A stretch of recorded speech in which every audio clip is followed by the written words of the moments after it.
nuevamente. Realizamos el programa del Encuentro Internacional de Frutos Secos Mendoza 2024.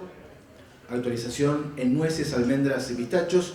En este segundo módulo, calidad y comercialización, invitamos a dar su presentación a Edmundo Valderrama, quien expondrá sobre la industria de la nuez chilena. Lo recibimos con un fuerte aplauso, por favor.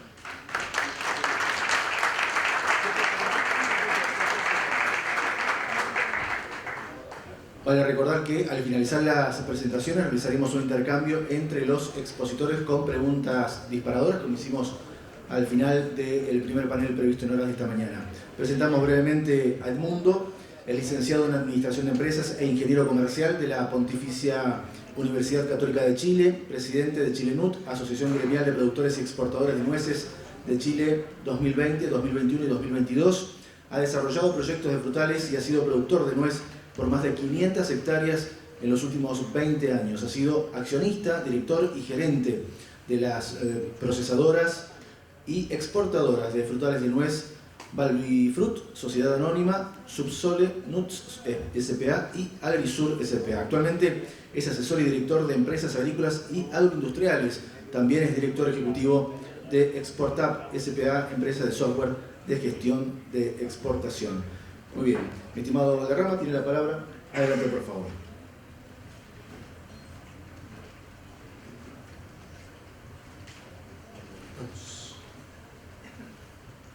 Hola, buenas tardes. Bueno, primero que todo, muchas gracias, Belén, Manuel, por la invitación. La verdad es que con mucho gusto vine. La verdad es que estaba muy interesado en ver un poco lo que estaban haciendo la industria acá de los nuts en Argentina. Estoy impresionado por las cifras, pistachos, en general, cómo están creciendo. Me pidieron presentar básicamente la industria de nuez en Chile, un poquito cómo ha sido la historia, cómo se ha organizado. Quizás les puede servir de información para lo que se les viene, y un poquito el mercado, la situación actual. No sé si uno puede decir qué es lo que viene, está un poquito pretencioso lo que se viene, la verdad no tengo idea, pero se los voy a decir igual, así que vamos a arrancar. Ok. Aquí me voy a repetir un poco con lo que presentó Débora, a poner en contexto a Chile, la producción de Chile. Hasta el último catastro de Cirén, que probablemente no sea la realidad hoy, los catastros de Cirén se actualizan cada 3 años en las distintas regiones, por lo tanto, hoy tenemos datos 2002-23, que son datos 21-22, donde el nogal era el segundo frutal de Chile, detrás del cerezo, que ha tenido un crecimiento brutal. Cuando estaba preparando esta presentación, me tocaba ver una presentación similar que hice cuando era presidente de Chilenat, y los cerezos hace 2020 tenía 35.000 hectáreas. El crecimiento ha sido brutal, parecido al de los avellanos, que hoy probablemente esté número 2. ¿Okay? Chile tiene, bueno, estos son los primeros hasta 10.000 hectáreas, y hay una gran cantidad, hay 73.000 hectáreas de otros frutales que están. Ahora, este es un spoiler, Ok. Ahora, si miramos el tema de los nuts, nogal efectivamente hoy día, si uno habla con los expertos, con los asesores, el arranque debe ser seguido, probablemente esté en la vecindad de los 40.000 hectáreas, y los avellanos deben estar plantando del orden de 3.000, 5.000 o más hectáreas al año. Probablemente hoy día los avellanos, el dato me da el profesor Samuel, me decía que probablemente estén en 46.000, estén en el primer lugar, y nogal estén en 40. Almendro sigue en más o menos la misma cantidad que siguió hace muchos años. Los almendros entre 8.000 y 9.000 hectáreas han estado hace muchos años. Las condiciones en Chile para los almendros no son fáciles, donde hay mejores condiciones, que es hacia el norte, han sufrido la sequía, que no han permitido desarrollar proyectos. De hecho, proyectos importantes que han tenido que arrancar la mitad de las hectáreas para dejarle el agua a la otra mitad. Y el resto ya son menores: castaño, pistacho, nada comparado con lo que están haciendo acá en Argentina, y pecano, la verdad es que un pequeño ensayo.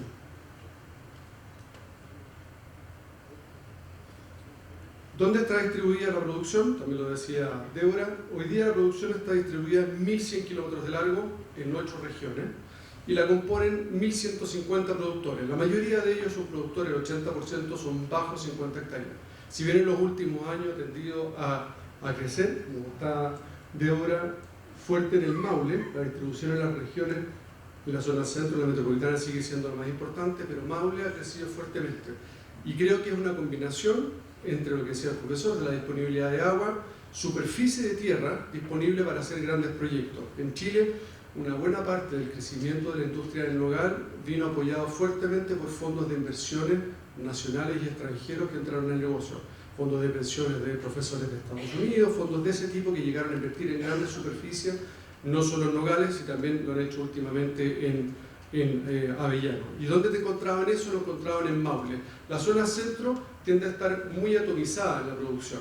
Además, descartando lo caro de la tierra, tenían el tema de agua, atomizado de la tierra, y los grandes proyectos se desarrollaron en la zona del Maule. Cuando uno ya se mueve hacia el sur, Ñuble, Biobío, Araucanía, ya las condiciones son un poquito más condicionantes para el desarrollo del hogar. Heladas en primavera, lluvia en primavera, si bien la disponibilidad de agua no es sin ninguna restricción, pero cuesta más producir. De hecho, yo tuve un campo, producía en la zona de Ñuble y no era fácil. Efectivamente había fuerte aborto por baja temperatura, o se daba el polen y había falta de polen. Siempre había un tema, es decir, las productividades eran altas. Y en los últimos años de baja de precios ha sido más complicado de manejar. La evolución de la superficie, bueno, el crecimiento fue exponencial. Esto viene más atrás, puse el del 2010, pero de más o menos 20.000 hectáreas, que debe ser algo más de lo que hoy día produce en Argentina en términos de nogales, llegó a un pic de 46.000 en el año 2019, cayendo en los últimos años, probablemente, como les decía, estacionándose en las 40.000 hectáreas.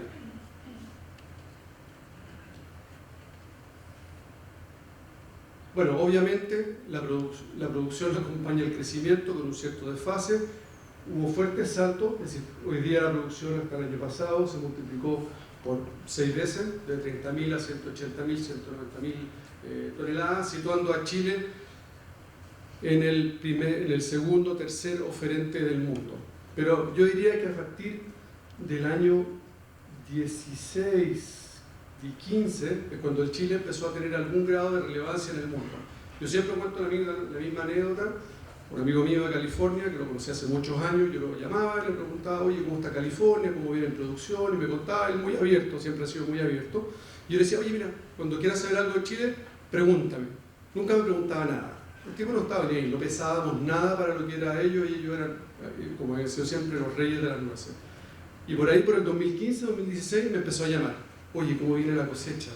¿Cómo viene la floración? ¿Cómo viene tal y cual?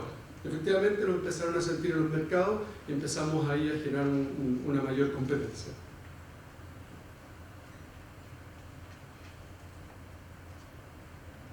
Y las exportaciones, bueno, aquí las exportaciones, esto es el volumen en dólares de exportaciones de Chile de los distintos años, han llegado a un pic de 470, casi 500 millones de dólares. Ahora, no siempre es igual, obviamente la exportación es el P por Q, es el precio por la cantidad. Si bien la cantidad ha sido creciente, ha tenido variaciones de precios importantes. Hay una variación muy importante, 2016, no sé si ustedes recuerdan lo que está en la industria, que en 3 días cayeron en la zona metropolitana 200 milímetros. Es decir, las nueces se iban por los canales y las que quedaban estaban todas amarillas y llenas de hongos. Una catástrofe en términos productivos y tuvo una caída importante en términos de precios. Y los últimos años ha tenido una caída de precios también, pese al crecimiento en volumen importante del 2003, 2022, 2023, una caída importante. Y el 2024, por caída de volumen, tiene una caída también en los ingresos. ¿Quién es quién en la industria? ¿Cuántos son el tamaño? Y esto es bien relevante porque cuando uno analiza las capacidades, lo conversábamos anoche cuando estábamos con el profesor, ¿por qué está la capacidad de hacer cosas? ¿Por qué el profesor tiene un estudio espectacular hecho en Avellano? ¿Por qué? Porque está detrás Ferrero.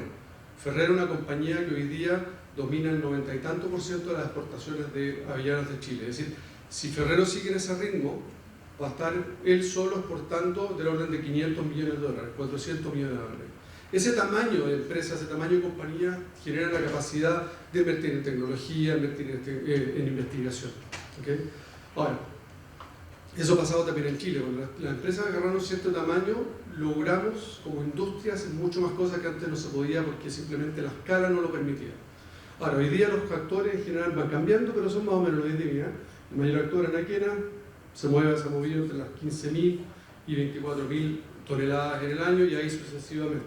Ahora, si nosotros vemos, aquí puse los primeros 15, los primeros 15 concentran el 68% del volumen. Pero hay un punto muy relevante y es que hay 119 otros exportadores.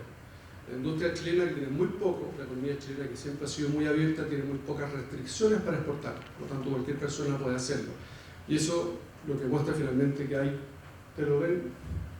120, 130, 110 productores de nuez, exportadores de nuez.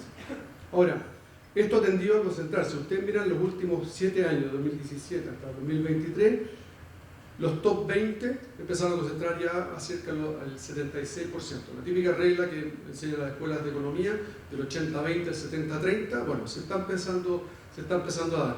La concentración tiene sus ventajas, obviamente tiene sus desventajas, pero la ventaja es cuando estas empresas grandes manejan mayor volumen, es más posible llegar a consensos, es posible hacer políticas en base a la industria.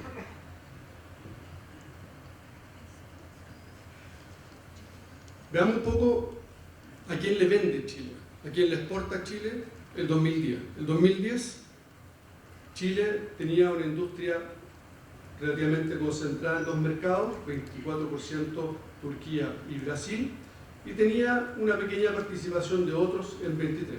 Es decir, si no me equivoco, hay 4 por 3, 12, 15, tenía 38 mercados a los cuales le vendía. Ok, alguien me preguntaba, un periodista que me hizo una entrevista antes de entrar, me preguntaba cómo veía los paralelos con Argentina y Chile. Yo conozco poco del tema Argentina, pero efectivamente cuando el volumen es acotado, no puedo diversificar tampoco. Tiendo a abarcar cierta cantidad de mercado que no puedo hacerlo. Pero ¿qué pasa?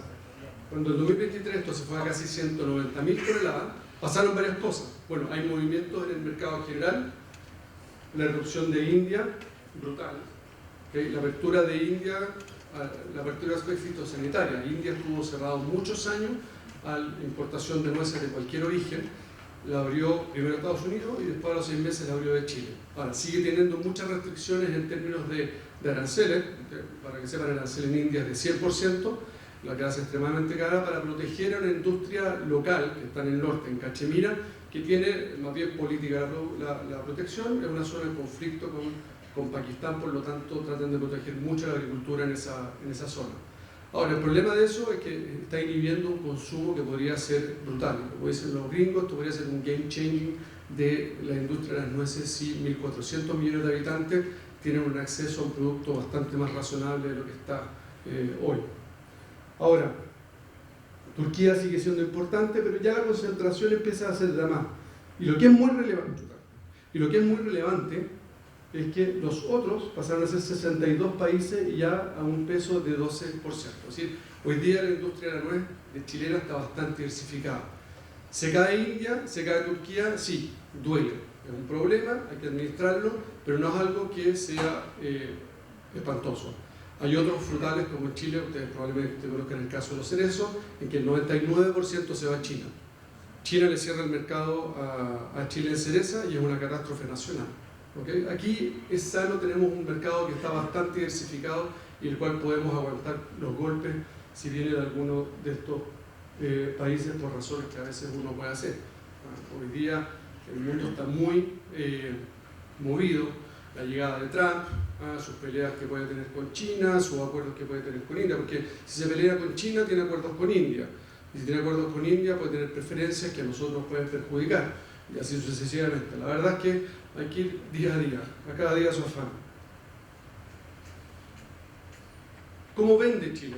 Porque ese es otro punto. Vendemos nueces con cáscara, vendemos nueces sin cáscara. 2010, proporcionalmente, se vendía más nuez sin cáscara, del orden de casi un 60%, y ahí están los volúmenes equivalentes con cáscara, para poder comparar peras con peras. El 2010 todavía era muy relevante en Chile la nuez sin cáscara partida a mano. Hay un mercado importante, yo diría que por lo menos ahí el 70-80% de ese volumen seguía siendo exportación de nueces sin cáscara. ¿Qué pasó con el crecimiento del volumen? Bueno, lo primero es que no las puedo partir a mano, no hay mercado, es decir, no tengo gente ni tengo mercado para vender tantas nuevas partidas a mano. Y se empezó a vender mucho más nuevas partidas sin cáscara. Ahora, en los últimos 2 años, por un desacople, que lo podemos ver después, se explica un poquito por los niveles de precio y situaciones particulares de California, la concentración en la exportación de nuez con cáscara en Chile ha sido un poquito más fuerte de lo que debería ser, lo que es el equilibrio habitual. Ahora, ¿qué es lo que vemos hoy día? De 74.000 toneladas equivalente con cáscara. De eso, yo creo que no más de 7.000, no más que el 10% de eso se parte a mano. El otro, diría que el otro 90% se parte a máquina. Y ahí está el problema porque ya entramos a competir directamente con Estados Unidos.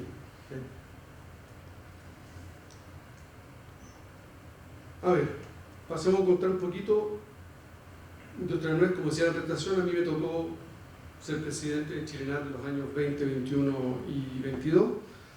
En una época de bastante cambio, con un trabajo muy entretenido, bastante agotador, 3 años suficiente, así que ahora le tocó a otro. Pero definimos unos ejes de trabajo sobre la industria. Dijimos, oye, ¿qué queremos hacer?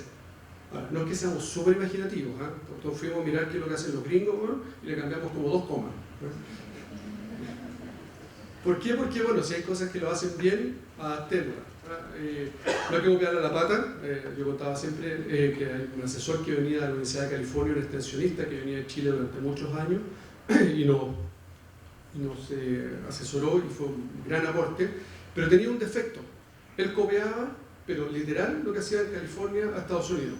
Entonces, él decía, mira, claro, él calculaba todas las cosas que tenía en la cabeza en términos agrícolas y que le costaba no sé cuánto la hora del trabajador. Y le decíamos, no, aquí estamos en otra realidad.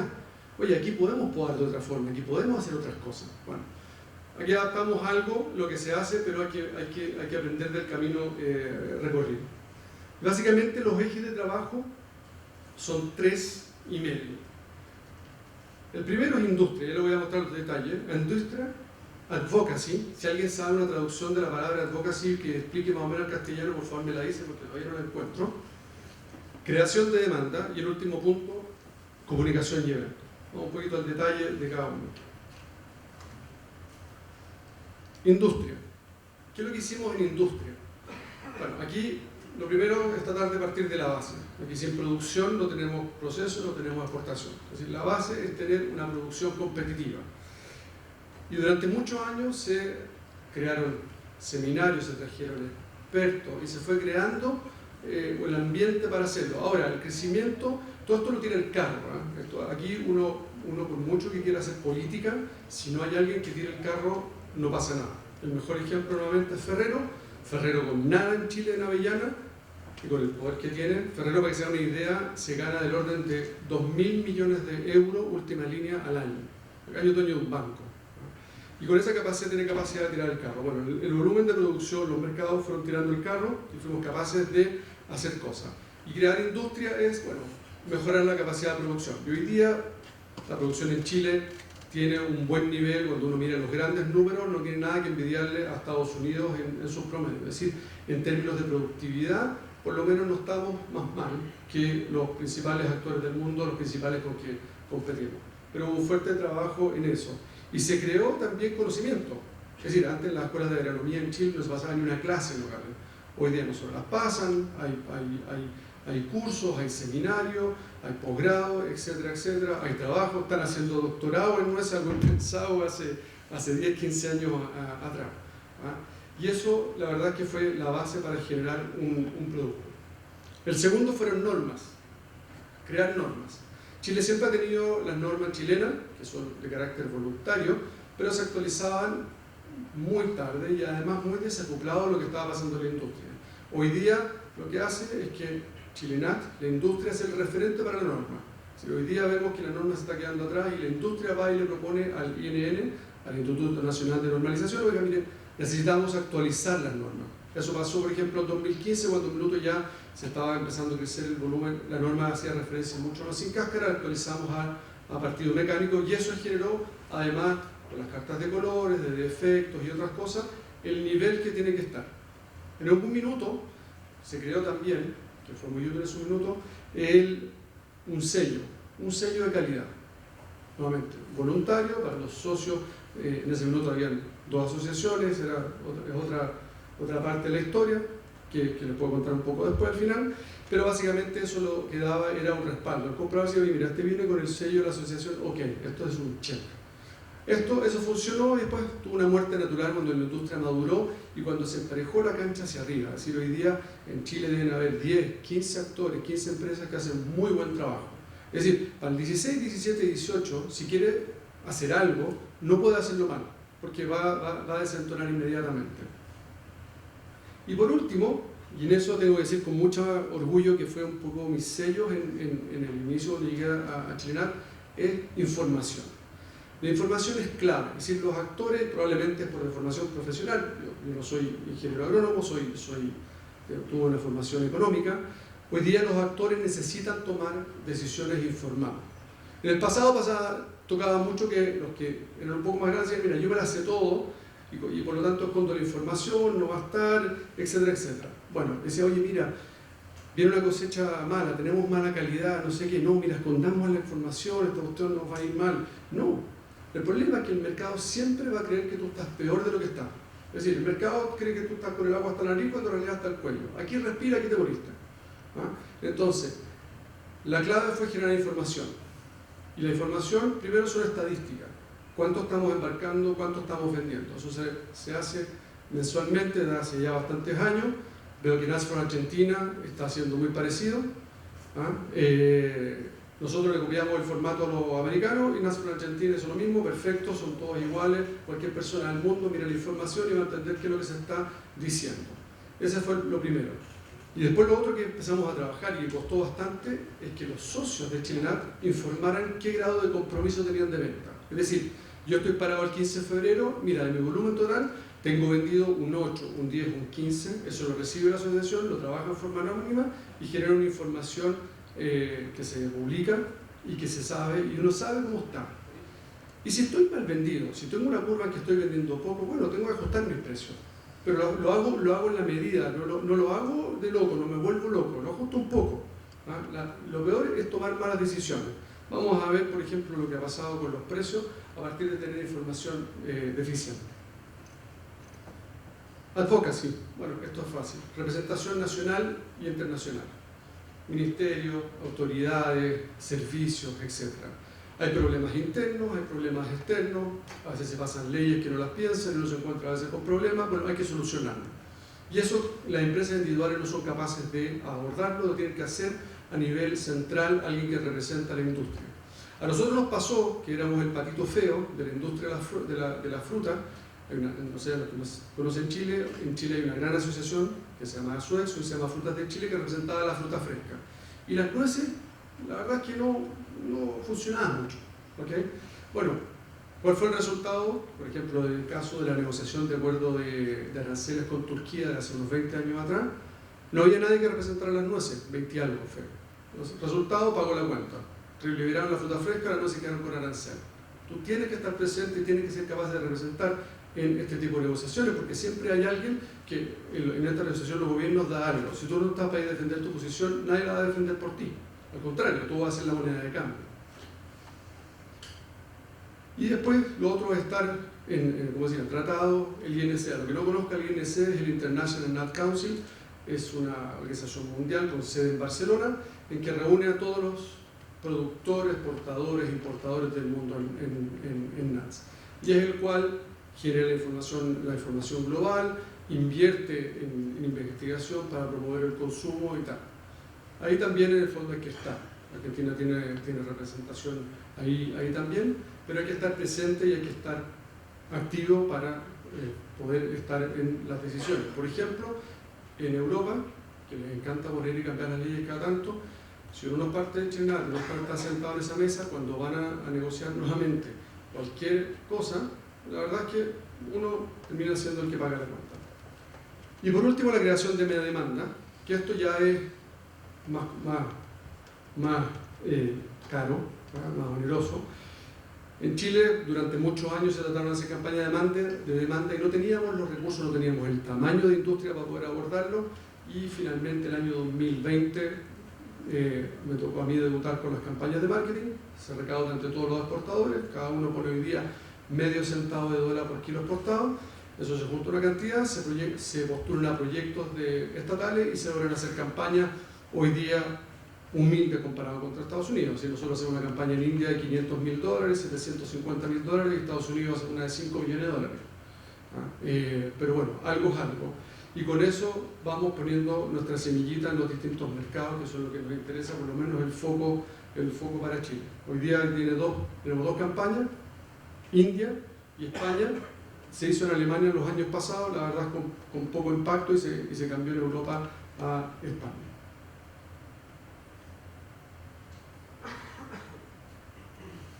Y por último, que es un poco transversal, que es la cuarta pata, es comunicación y eventos. La verdad es que todo lo que uno haga no sirve de nada si no lo comunico. Y esto para la interna como para la externa. Es decir, si yo no comunico que estoy haciendo un seminario o un encuentro, eso no lo saben, bueno, probablemente lo estoy diciendo algo muy obvio, pero hay que reforzarlo. No lo saben ni mis socios, no lo saben mis actores, no lo saben el gobierno. Hoy día tengo que cacarear, no hay nada que hacer para eso. Y hay que invertir buena parte de los recursos, tanto como para hacer las cosas, para decir que las hice. Un poco triste, pero lamentablemente es lo que nos pasa. Redes sociales, etcétera, hay que hacer prensa, es la única forma de ser y tener posición. Nuevamente, para después cuando me voy a sentar y pida una reunión con el ministro tal o cual, me reciba. Pasamos a una segunda etapa. Analicemos un poquito ahora qué ha sido el mercado, qué es lo que ha pasado. ¿Qué ha pasado? Aquí está, este gráfico es la evolución del precio a productor de Chile de los últimos 24 años, del 2000 hasta la fecha. Y una montaña rusa de crecimiento brutal que tiene básicamente, si lo vemos, tiene 10 años de alza y llevamos 10 años de baja, con algunos puntos raros. Es decir, aquí, por ejemplo, se acuerdan en 2016 que yo les comentaba el tema de la lluvia. La verdad es que el mercado debería haber bajado así, tuvo un problema fuerte de calidad y bajó aquí. Esta baja aquí también debería haber seguido subiendo para acá. Esta fue la crisis subprime de Estados Unidos, que llegó justo a Estados Unidos partiendo de la cosecha, bloqueando el financiamiento, americanos con pánico, regalaron las nueces. Obviamente se regalan las nueces, a Chile después le toca lo mismo, así podríamos generar diferencias con ellos, pero a partir de cierto nivel. Pero el resultado es que llevamos 10 años de baja después de 10 años de alza. ¿Qué es lo que son estos? Son ciclos. Son ciclos de acomodo de oferta o demanda. ¿Dónde se dieron estos crecimientos? ¿Por qué se dieron estos crecimientos? Aquí cuando llegamos a este top, básicamente, fue cuando teníamos países como China importando la mitad prácticamente de todas las exportaciones de Estados Unidos iban a China. Absolutamente deficitario, una demanda creciendo muy por sobre lo que era la capacidad de la oferta. ¿Qué pasa en todo el mundo? Plantaron. Los chinos, los chilenos, los argentinos, los franceses, los californianos, los turcos, Georgia, los australianos, y así se van a acabar los feos, ¿no? Bueno, aquí llegamos, por lo menos en Chile, no sé el caso de acá, después me podrán contar, pero el año pasado el retorno productor fue el retorno nominal, en dólares, más bajo de los últimos 24 años. $1.55, 53, 57, 60, bueno, ahí la discusión está, pero realmente fue un desastre en términos económicos. En Chile, hoy día, para sobrevivir con un costo promedio de producción de $9.000, si no tenía 6.000 kilos por hectárea, no empataba. Y la verdad es que cuando uno mira a Chile y divide la cantidad de la producción por las hectáreas, ese número el año pasado fueron 4.000 kilos. Por lo tanto, obviamente, era una situación compleja. Ahora, dicho eso, siempre se puede estar peor. Esa es la curva de Estados Unidos. Yo estuve en California en octubre del año pasado y la verdad era catastrófico. ¿Sí?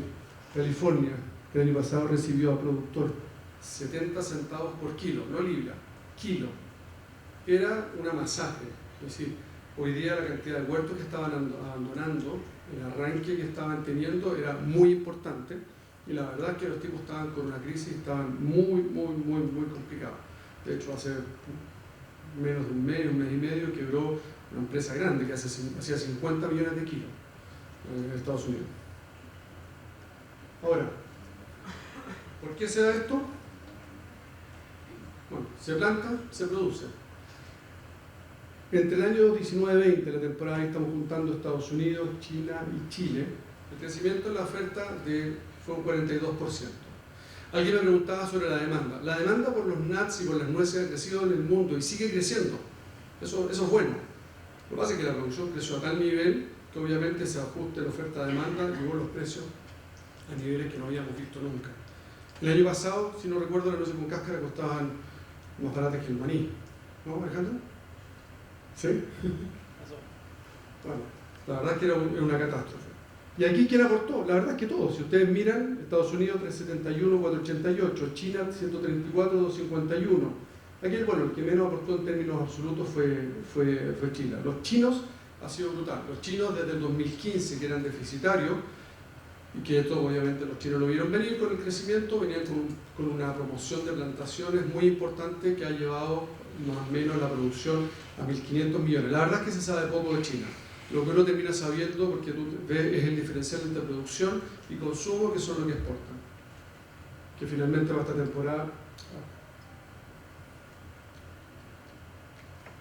temporada debe ser del orden de, para que terminó la temporada pasada, 251.000 toneladas. Así hoy día es el segundo oferente del mundo.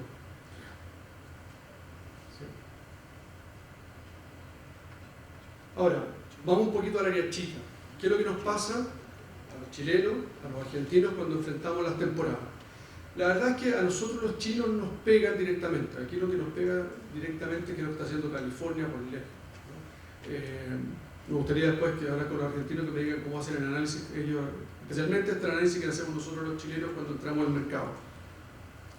Bueno, Estados Unidos venía con una producción importante, pero lo más importante que pasaba es que los Estados Unidos estaba embarcando, llevaba 2 años embarcando menos de lo que producía. Es decir, venía acumulando stock en forma importante. Es decir, el 20 y el 21 estaba acumulado 73.000 toneladas. Es decir, acumuló medio Chile en producción entre esos 2 años. Bueno, el 2022 recobró un poco, 30.000 logró compensar, pero resulta que aparece el 2023 con la mayor cosecha histórica de crecimiento.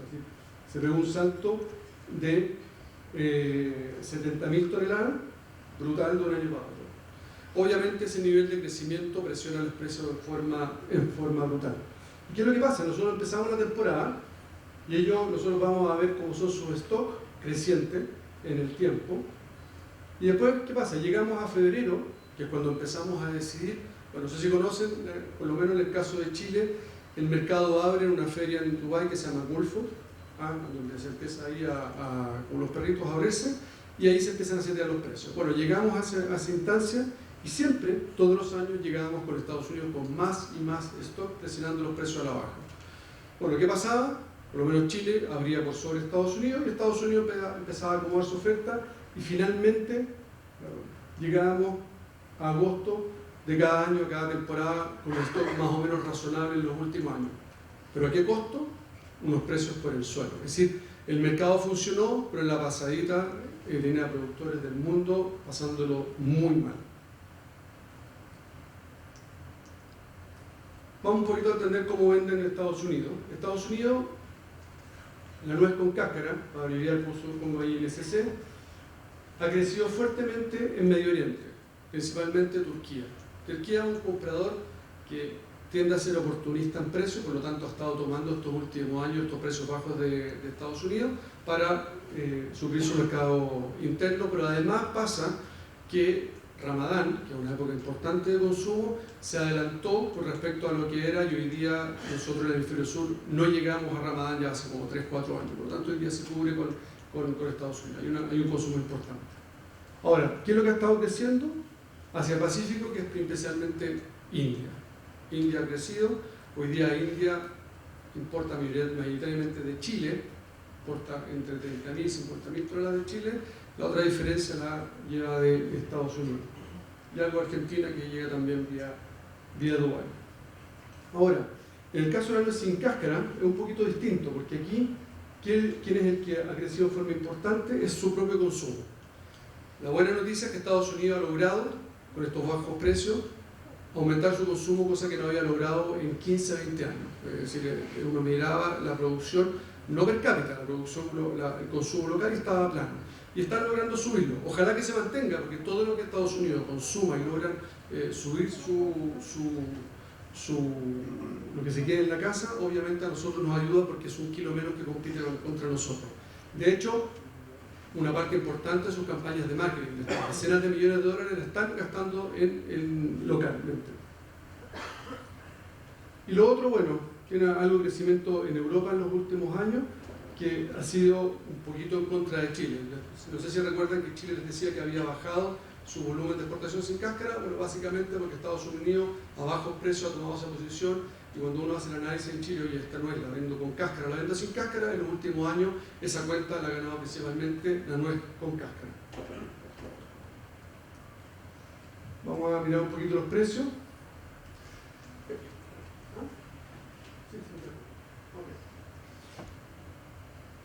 Análisis de mercado. Miramos los precios de California para verlo. Estos son los nueces con cáscara Chandler, Grupo Polar, FAS, es decir, puesto en el puerto allá. Obviamente, con lo que le contaba, con los crecientes, los precios al suelo. Imagínense que si el productor, en el fondo, tuvo a pagar 70 centavos, terminan de vendiendo las nueces procesadas en saco, listas de exportar, en casi $1. El 2023 tuvo un rebote porque frente a este precio bajo es tan bajo que subió, pero lamentablemente lo que pasa, nuevamente con la información, porque no pensaban que la cosecha iba a ser tan grande, es que subieron el precio demasiado. ¿Cuál es el resultado? Caída inmediata. ¿Okay? Y eso lamentablemente, y vuelvo a repetir, es parte del problema de información. Si tuviéramos mejor información, y de hecho Estados Unidos está trabajando muy fuerte en temas de intervención de cosecha porque están fallando, pero rotundamente en los últimos años. De hecho este año es otro más. Bueno, ¿y qué ha pasado en el último tiempo? Se ha ido empezando a recuperar. Ahora, si uno mira ahí, ese quiebre es cuando ya esta cosecha empiezan a vender nueva cosecha y dejan de vender cosecha vieja y estos precios son de nueva cosecha. Y la nuez sin cáscara siguió más o menos el mismo esquema, un poco desfasado por distintas razones, precio extremadamente bajo en febrero del 2003, también salieron con la cosecha nueva el año pasado, se pasan de tejo y terminan vendiendo más, que se recupera, pero terminan con buen nivel ahora y con el quiebre de la nueva cosecha. ¿Qué ha pasado con la producción de Chile? ¿Sí?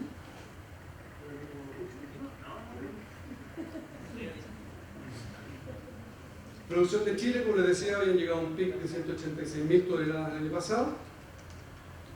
En teoría, con la producción que venía creciendo en las 46.000 hectáreas, la proyección que había en Chile era llegar a 214.000. Bueno, eso la verdad es que rápidamente nos dimos cuenta que no. Y la proyección decía, mira, ya no vamos a tener una baja de 168. ¿Cuánto fue el resultado de la cosecha? 135. El problema es que eso nos dimos cuenta cuando teníamos el 40% de la cosecha vendida. Nuevamente, información para tomar decisiones. En el minuto que nos dimos cuenta, los precios empezaron a subir. Harto que nos habría gustado vender ese otro 40% mucho mejor, obviamente. Terminamos con una baja de 28%. Yo les contaba lo que se reporta. Hoy día el volumen de venta de este año, esa es la curva de venta por mes, cuánto es lo que está comprometido. Cuando se abre el mercado normalmente se vende del orden de un 10%, y este año tuvo un comportamiento bastante similar al 2023. Ahora, hay años complicados. Cuando uno ve complicado, cuando uno ve esta curva como el 2022, que es importante, cuando uno ve una curva así y la ve en el futuro, sabe que va a tener un problema. Cuando uno está parado acá y ve que esto empieza a pasar, es signo que empieza a ajustar los precios porque efectivamente el mercado no está sosteniendo la demanda de lo que tú quieres hacer. De hecho, en 2022 la caída de precios en Chile fue muy importante. Como decía, precio en Chile, en rojo Estados Unidos, ¿cómo se mueve? Por suerte, la producción chilena ha logrado diferenciarse de Estados Unidos, tanto con cáscara o sin cáscara. Es decir, a la hora que no logramos esto, con los costos que tenemos relativos en Chile, con la superficie que tenemos, no somos capaces de competir, y la verdad es que estaría toda la industria quebrada. Y los precios empiezan a subir a partir de esta temporada, ¿ok? Pero lo que les decía, cuando nos dimos cuenta, aquí, abril, de que no teníamos la cosecha que pensábamos, cuando no entraron las nueces, los precios se dispararon. Algo parecido siguió la curva en las nueces también de calibre grande. Aquí estamos viendo calibres medianos, que son 30-24, y aquí los calibres grandes, 34-36 y más 36. Ahora, los calibres grandes, la verdad es que se tendió a estacionar básicamente porque la baja en la cosecha produjo una cantidad importante de calibres grandes y nos sobraban calibres grandes. ¿Cuál es el resultado de eso? Uno empieza a llamar al cliente y mira, tengo solo para ofrecerte calibre grande, ya, pero sabes que yo no necesito calibre grande, te puedo pagar por calibre intermedio. Finalmente, eso generó una estacionada en los precios. Si uno mira en las nueces sin cáscara, también, mismo efecto de precio y con una estacionada al final de temporada en lo que es mitades al 80%. ¿Y aquí va a ir terminando? Para ir terminando, ¿qué se viene? China. Ni idea. Con buena noticia, no con mala noticia. Lamentablemente, la información de China no solo es mala, sino además es poco fiable. Yo voy al Congreso del IMC desde hace muchos años, uno de los chinos, y tú ves que están diciendo aquí, tú sabes que te están mintiendo de una forma descarada y lo hacen, pero no se les arruga nada, es impresionante. Y lamentablemente lo sabemos. No sabemos si China realmente, con las hectáreas que tiene plantadas, se estacionan las 1.500.000 toneladas o sigue creciendo. La verdad es que no lo sabemos. Y ese va a ser el driver de los próximos años. Ahora, seamos optimistas, creámosle a China, que dicen que ya llegaron a su pic de producción, por lo tanto no van a seguir creciendo en ofertas portables. Asumamos eso y veamos qué pasa. California, producción, una caída importante de producción este año, fuerte, un retroceso de casi 5 o 6 años. Lo impresionante de esto es que las razones que dan los californianos son muy similares a la caída que tuvo Chile. Problemas de hora frío, caída en rendimiento, es igual, es impresionante. Y además es la misma proporción. Pero además Estados Unidos bajó el volumen de hectáreas. Hoy día Estados Unidos tiene entre huertos arrancados y huertos abandonados, tiene una cantidad importante de hectáreas. Hoy día tiene el orden de 6.000 o 7.000 hectáreas que llaman abandonadas. Y hay unas que no han podido medir, están trabajando hoy día con una empresa que se llama LandIQ, que da la información, que son imágenes satelitales, que lo que no pueden medir son huertos que solo los están regando, ¿sí? Son huertos que efectivamente van a tener merma en su producción, pero no tienen capacidad de identificarlo. Y dicen que podría ser importante en términos de volumen de hectáreas. Bueno, ¿qué es lo que pasa? ¿Cuál es el resultado de esto? De que Estados Unidos tenía una cosecha que además no la esperaba tan baja. Ese es el precio de los últimos 3 meses de Estados Unidos. Se fue a las nubes. ¿Ok? En nueces con cáscara. Hoy día Estados Unidos está vendiendo la Jumbo Large, que es un calibre 30-34. Hoy día está vendiendo cerca de $3.30. Es decir, nosotros, por lo menos los indios, nos alegaban que estábamos vendiendo caro. Bueno, lo están comprando más caro. Si miramos las nueces sin cáscara, es aún más impresionante el crecimiento en la oferta. Bueno, ¿qué es lo que uno puede ver? La verdad es que hay que tener ojo porque la producción va a rebotar. Es decir, las bajas de cosecha que ellos tuvieron van a volver. ¿A cuánto? No se sabe. Hoy día todavía les quedan hectáreas por crecer. Les quedan 8.400 hectáreas por entrar en producción. No es poca. A los rendimientos de ellos son 30.000 toneladas más. Pero esto juega contra las hectáreas que les decía yo que están ahí regándose y quizás pueden arrancar algo más. Ahora, hoy día no se espera grandes arranques. Una definición del board de ellos es: no vamos a promover el arranque. En buenas palabras, no les vamos a hacer el trabajo sucio a ustedes, sudaca. Eso fue lo que nos mandaron a decir los californianos. Y lo otro es el marketing. Están gastando mucho dinero en India, que por lo menos a nosotros en Chile nos tiene preocupados porque es un mercado que es el cual nos está tirando la producción de Chile y donde además tenemos ventajas comparativas con respecto a California. Pero la parte buena es que hoy día la industria cree que esto llegó a fondo. Ya aquí de esto no se baja. Es decir, hoy día tienden a creerle a los chinos que no tienen este cosechón que sigue creciendo, ojalá, pero la verdad es que esto llegó a un tope, la producción se va a tender a estabilizar y la demanda, como está creciendo, les decía, la demanda de las nueces, de los nuts, crece. Lo que pasa es que durante bastantes años, los últimos 10 años, creció más lento que la oferta con el problema del precio. Bueno, Chile, como les comentaba, con un fuerte caída este año, se espera para el próximo año, hoy día cuando uno le pregunta a los productores, se espera un rebote en producción. Hace unas pocas semanas fue la Exponat, hice mi propia encuesta de cuánto era con los asesores, con los productores, y está el número en la cabeza de 170.000, es decir, un buen rebote en producción. Ahora, cuando uno les pregunta, ¿y cuál va a ser a futuro? No, me dice, la verdad es que deberíamos estacionarnos un poco más bajo. Probablemente 160.000 toneladas es lo que debiese estacionarse, que cuadra con un volumen de cosecha de 40.000 hectáreas, perdón, de un volumen de 40.000 hectáreas, que es lo que deberían quedar después todos los arrancos. Como les decía, 40.000 hectáreas, y lo más probable es que cuando Sirena actualice sus datos en 1 o 2 años más, vamos a ver cifras cercanas a ese, que cuadren con las 160.000. Quizás va a ser un poco mejor porque las que se arrancan son las más malas y las que quedan son las mejores, probablemente la productividad por hectárea suba algo. Y en calidad nosotros vemos que hoy día India va a recuperar su volumen. ¿Qué le pasó a los indios? Compraron poco en Chile, había poca cosecha, no encontraron caro, compraron lo justo y ahora están comprando a Estados Unidos más caro. Van a comprar lo justo a Estados Unidos, debiesen volver bastante más agresivos a Chile en la próxima temporada. Ahora, por otro lado, no les comenté, pero Estados Unidos tuvo problemas de calidad serios un par de años que los obligó a vender mucha no sin cáscara. Estuvieron obligados a partir porque no eran capaces de vender esa fruta sin cáscara, necesitaban separar lo bueno y lo malo. Esa mayor oferta generó este desequilibrio en precios. Esto está empezando a equilibrarse y hoy día la demanda de nuez sin cáscara, o más bien dicho, la decisión que toma un exportador de vender con cáscara o sin cáscara, debiese empezar a ser un poquito más equilibrada y la recuperación en el volumen de sin cáscara debiese venir.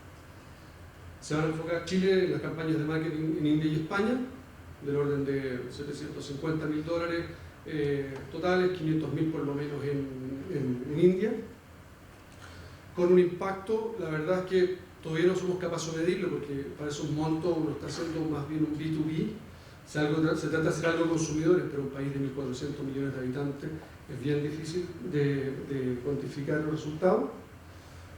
Bueno, y lo otro es que estamos empezando a asimilar ciertas realidades, es decir, Chile ya no va a seguir creciendo brutalmente. La industria tiene que acomodarse a esta nueva realidad, en términos de procesos, capacidad de cosecha y un montón de otras variables que da la industria. Pero la buena noticia también es que la sensación de que ya estamos saliendo, hoy día el tema, lo más oscuro, se dejó atrás. Y creo que esta es la última. Como les contaba, esta es la curva de los últimos 20 años y esto es lo que se ve ahora para ir terminando. Chile debiese entregar liquidaciones a productor ahora probablemente en diciembre. Eso debiese estar en una media de un 80, un 85 productor, dólares por kilo.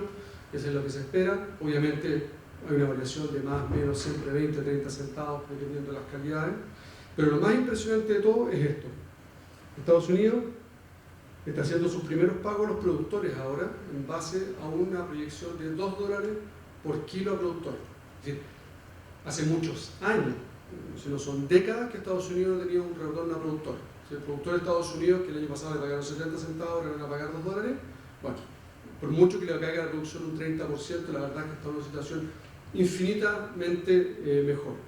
Y eso nos augura a nosotros una temporada que no va a ser fácil, porque vamos a partir con precios altos, vamos a tener la tentación de vender bien, pero tenemos un horizonte que es incierto es cuál es la cosecha que vamos a tener de California y de China en septiembre, octubre del 2025, que la tenemos ahí, ¿okay? Y contra eso vamos a estar jugando casi toda la temporada.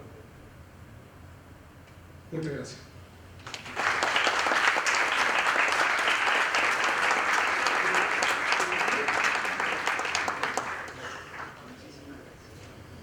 Encima de dar la charla, dará el tiempo récord.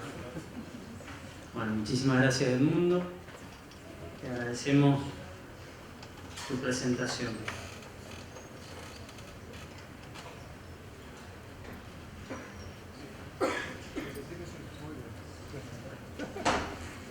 Bueno, me toca a mí continuar con esta labor de presentar a los expositores de los distintos paneles.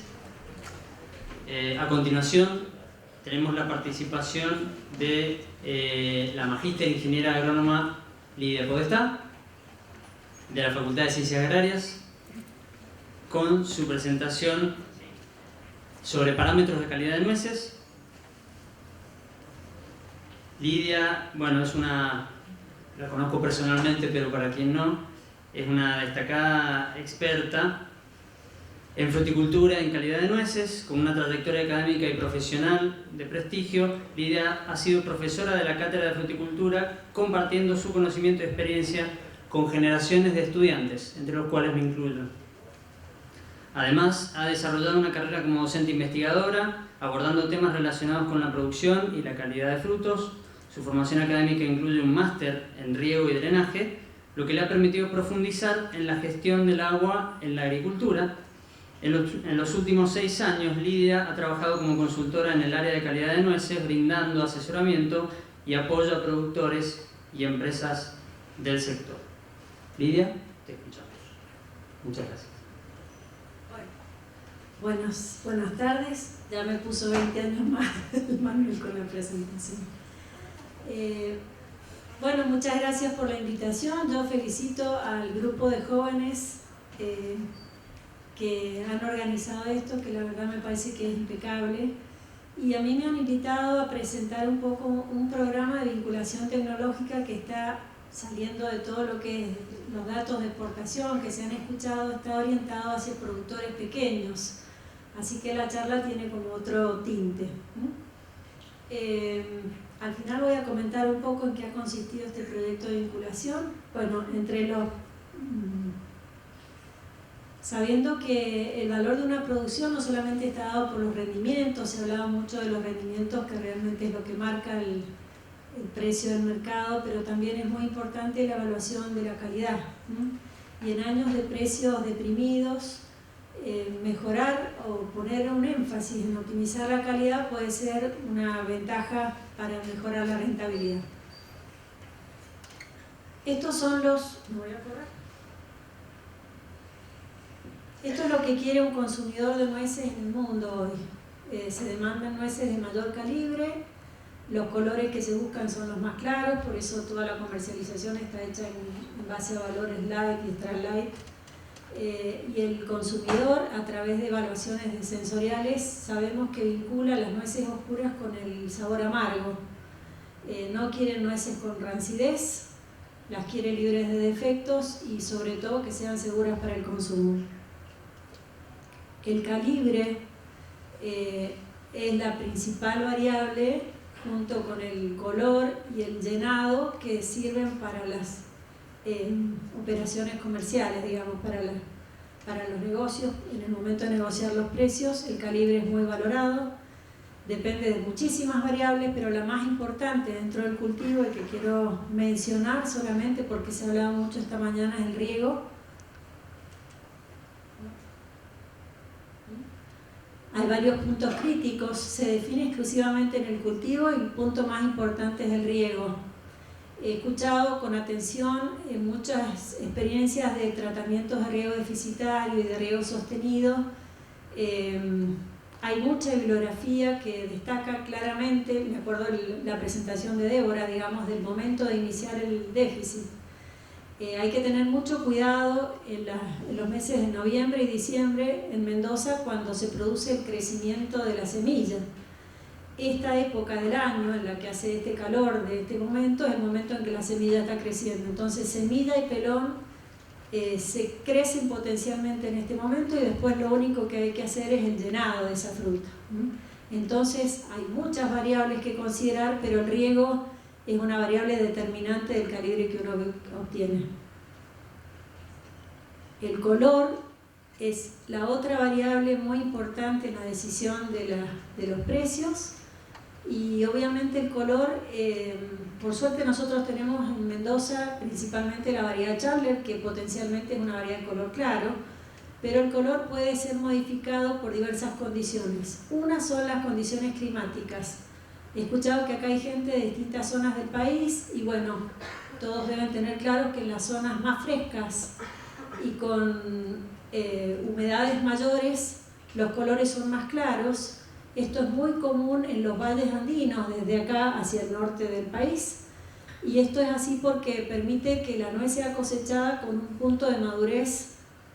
El pelón se abra antes por condiciones de humedad y permita cosechar la nuez de un color más claro, más cerca de la madurez fisiológica. En este momento me quiero referir a esto que está remarcado abajo. Todos sabemos que demorar la cosecha y demorar el acondicionamiento perjudica el color. Hemos hecho algunas experiencias para tratar de cuantificar qué tan grave es para nosotros o cuánto se perjudica el color según estas demoras. Bueno, esto es unas experiencias de algunos años en fincas de la región del Valle de Uco, en montes comerciales, donde se ha evaluado cómo afecta adelantar o atrasar la cosecha y cómo afecta demorar el secado, haciendo un secado inmediato y obviamente demorar 2, 4 y 6 días. Obviamente nadie tarda 6 días en levantar, o no debería hacerlo. Hemos puesto esto para ver cómo es la evolución. Lo que pueden ver acá es los resultados de un año en el que no ha habido lluvia, un año normal, que es lo más frecuente en Mendoza, aunque a veces tenemos años con lluvia y eso complica bastante la cosecha. Fíjense que cosechar temprano y secar inmediatamente es el gol, digamos. En este caso, 95% de nuez extra clara y clara, o extra light y light, como se usa en la comercialización. Si nosotros retrasamos la cosecha, como tienen a la derecha tienen una cosecha retrasada, perdemos el 20% del color extra light y light. Y en los dos casos, en la medida que la nuez queda en el suelo, se va perdiendo el color y empiezan a aparecer los colores ámbar, clara ámbar y lo peor, el cobrizo. En un año lluvioso la situación es mucho más compleja. Inicialmente acá, cosechando temprano y secando inmediatamente, tenemos un 60% de extra light y light, pero si nos demoramos en levantar la nuez, esta nuez inmediatamente se oscurece.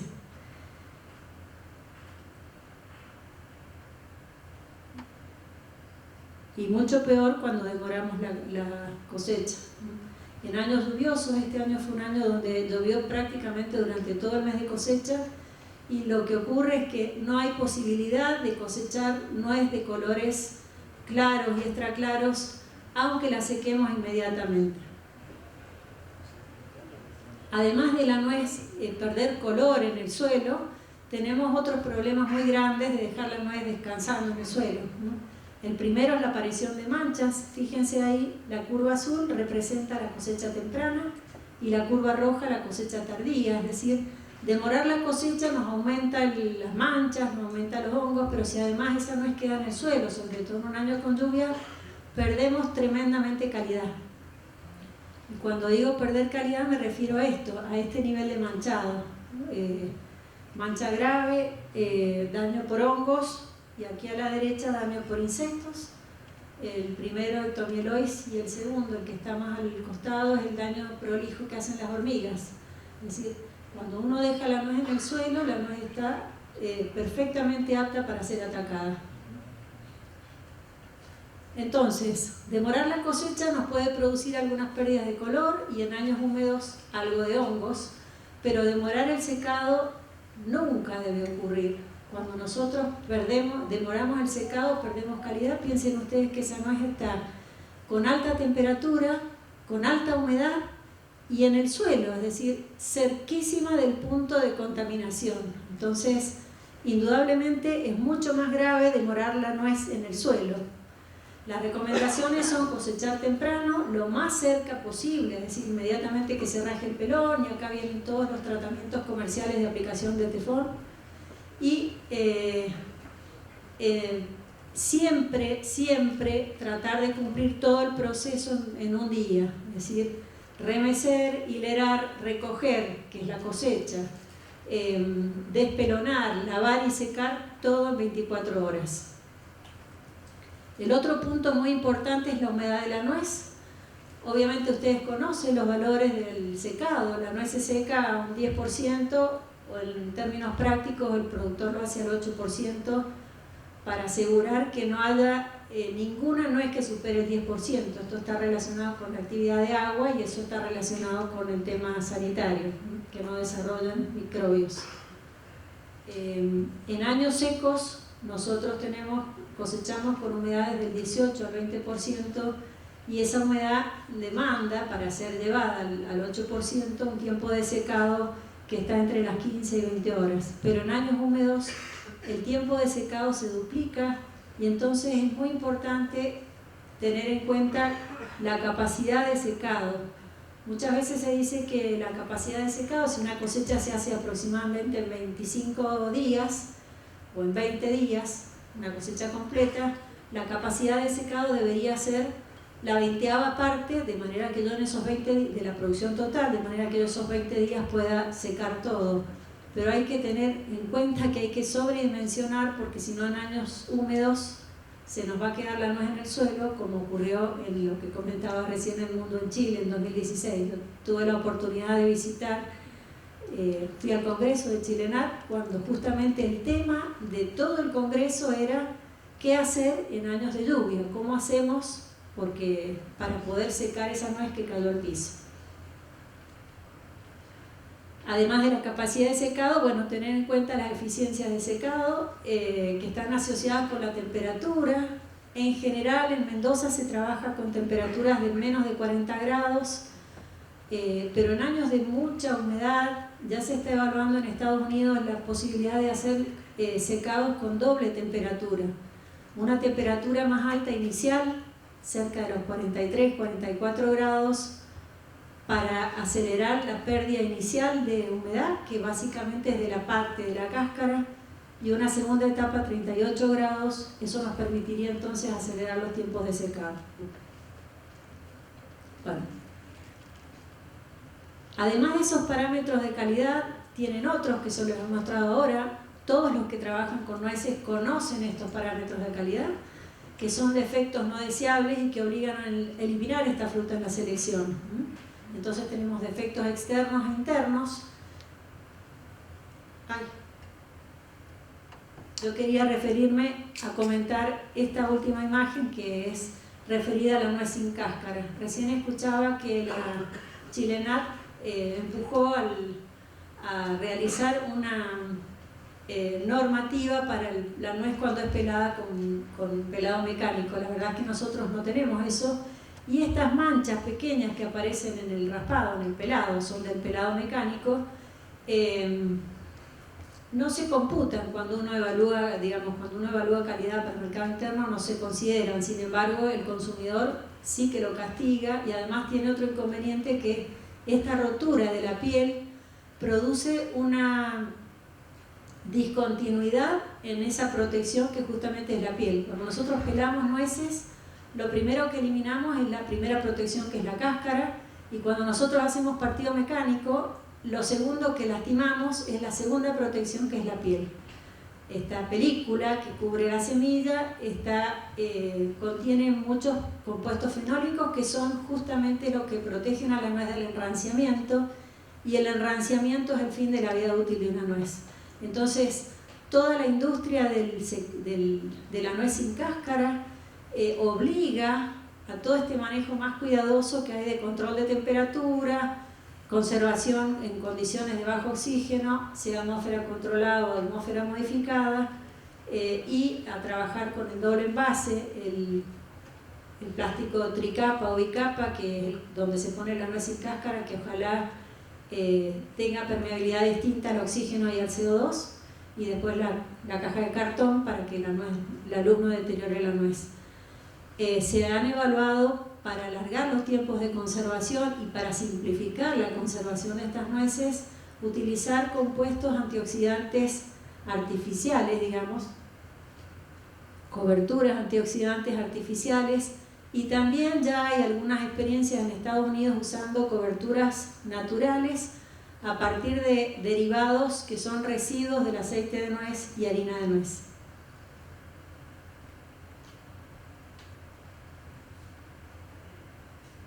Bueno, esto es una introducción para presentarles lo que son los principales parámetros de calidad, y ahora quiero comentarles que cuando uno hace una evaluación de calidad en las plantas de proceso, digamos, se hace la evaluación de calidad, o los laboratorios que hacen evaluación de calidad, lo que uno hace es evaluar todos estos parámetros físicos los parámetros químicos, evalúa rancidez, acidez, y todos los microbiológicos, y lo que finalmente define es una categoría comercial. Esto es lo que se hace en una evaluación de calidad. Un programa de calidad es un poco más amplio y además de comprender este proceso de evaluación, implica también una evaluación del proceso. Además de evaluar la calidad del producto, una evaluación del proceso. Por ejemplo, este proceso implica la parte de cultivo y la parte de procesado. Por ejemplo, ir al cultivo y ver cómo es la distancia de plantación, qué edad tienen las plantas, qué tamaño tienen las plantas, cómo se hace el manejo de la poda, cómo se riega, en qué momento se hace la cosecha, si hay alguna herramienta de si el riego se gestiona, es decir, si se programa y se controla, si hay alguna herramienta, como comentaban recién, para hacer el control del déficit. Si se utiliza cámara de Schollander, que en general eso en los productores locales no ocurre.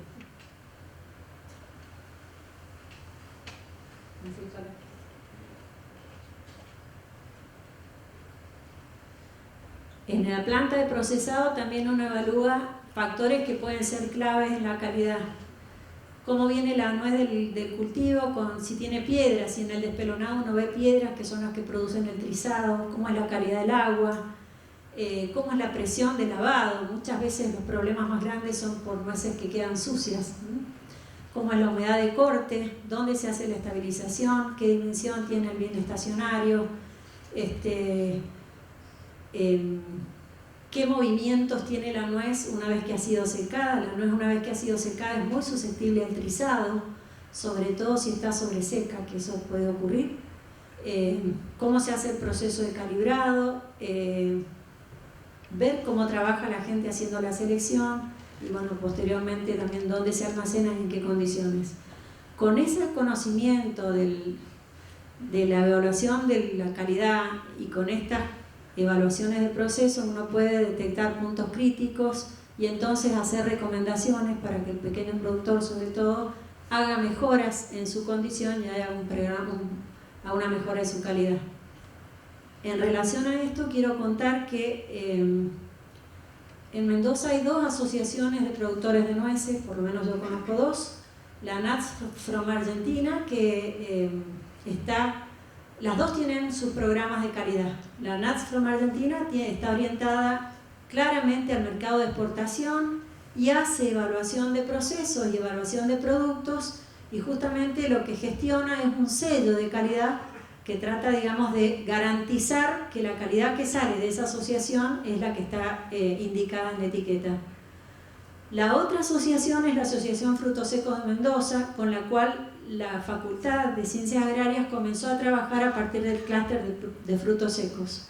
Entonces, estando yo en la facultad, se implementó un programa de análisis de calidad que no solamente consistía en el análisis, sino que justamente se relevaban estas cosas de los productores, a veces visitando la planta y a veces por indicaciones, pero hacer algunas recomendaciones en función de cómo está trabajando ese productor, cómo seca, cómo hace el proceso, cuánto es el tiempo de secado, cómo hace la cosecha. Los productores pequeños no todos hacen cosecha mecanizada, cuánto tiempo dura la cosecha y qué condiciones tiene su cultivo. Algunos ejemplos de detectar estos puntos críticos e indicar correcciones.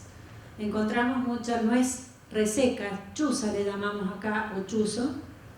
En realidad hay bastante bibliografía que indica que este problema se desarrolla en el cultivo, exclusivamente en el cultivo, durante los meses de enero y febrero, cuando hay falta de agua.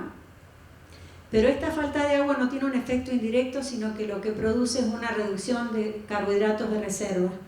Esto se ha demostrado porque también cuando hay situaciones de mucha sombra y por lo tanto poca cantidad de hojas, como ven acá en una experiencia en California, esto está hecho por el equipo de... Ahí. Esto es un árbol, este círculo es un árbol una experiencia del doctor Bruce Lampinen con su equipo, midiendo esos puntos indican radiación fotosintéticamente activa y se encontró que ahí había baja radiación, a veces había pérdida de hojas y a veces no había pérdida, pero las hojas estaban reducidas, y esto producido por estrés hídrico o por sombra daba como consecuencia que esas nueces tenían un alto porcentaje de nuez reseca, lechuza. A mí no me gusta llamarle reseca porque a veces se piensa que ha sido deshidratada en el proceso y eso no es así. Me quedan 2 minutos. Bueno. En Mendoza, lo más frecuente es encontrar esta disminución de reservas de carbohidratos, se lo comento porque en muchísimos análisis de calidad encontramos esto, más bien asociado a plantaciones jóvenes, cuando uno tiene crecimientos muy vigorosos, eso que ven ahí, cuando uno en el mes de diciembre ya tiene 50, 60 centímetros de brote y hay muchos brotes con estos crecimientos, es muy probable que esa nuez en la cosecha tenga problemas de reseca. Esto se da en montes jóvenes, pero también en montes adultos cuando se ha hecho una poda muy intensa para la renovación o una fertilización nitrogenada muy grande, o las dos cosas cuando uno quiere recuperar un monte. Otro ejemplo, aparece mucha nuez trizada, nuez quebrada. Bueno, el problema está en el procesado. Y uno va al procesado y hay que mirar el despelonado. ¿Qué tan limpia viene la nuez del campo? ¿Cómo ha sido preparado de ahí para el campo? ¿Cómo ha sido preparado el suelo para la recolección de la nuez? Cuando hay mucha nuez trizada, es muy probable que el defecto se produzca acá. También puede ocurrir porque hay una humedad muy baja, la nuez ha sido sobresecada, y también preguntar cómo es el movimiento de la nuez luego del secado. A veces ocurre que el secado se hace puntual, pero digamos la descarga, mirar la descarga después del proceso de secado hasta el bin o el peak by de estabilización, o por ejemplo, cómo es la descarga cuando se hace el calibrado. Muchísimos problemas de trizado se producen ahí. A veces cuando hay que reprocesar la nuez porque hay errores de calibrado, el calibrado no está bien hecho, vuelve a trizarse. El trizado es un problema interesante o importante porque produce o deja la nuez muy proclive a la contaminación. Está en contacto la parte externa con la interior.